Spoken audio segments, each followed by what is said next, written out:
Une sonde échographique à tête courbe ou phasée est utilisée en mode d'échographie abdominale pour effectuer un examen échographique du rein. Le rein doit être évalué dans 2 plans. La sonde est placée sur un axe long le long de la ligne axillaire postérieure gauche, au niveau de la marge costale avec le repère pointé vers la tête du patient.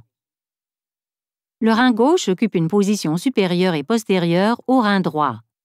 Par conséquent, pour bien le visualiser, il peut s'avérer nécessaire de déplacer la sonde vers le haut, à un niveau intercostal et postérieur à la ligne médio-axillaire. Demandez au patient de maintenir une inspiration profonde et prolongée, de manière à déplacer le diaphragme, la rate et le rein vers le bas et de faciliter ainsi l'accès.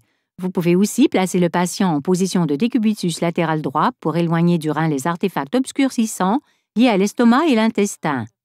Une fois le rein identifié, faites pivoter légèrement la sonde pour tenir compte de l'orientation oblique du rein. Déplacez la sonde d'un mouvement de balayage d'une position antérieure à une position postérieure afin de visualiser le parenchyme rénal qui apparaît échogène lorsqu'il est comparé à la rate. Les pyramides rénales sont de forme triangulaire et sont plus sombres ou hypoéchogènes par rapport au cortex rénal.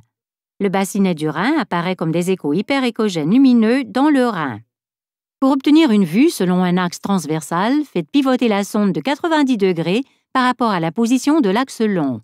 Le rein apparaît comme une structure circulaire en forme de fer à cheval au niveau du bassinet du rein. Déplacez la sonde d'un mouvement de balayage du pôle supérieur au pôle inférieur pour examiner le rein entier.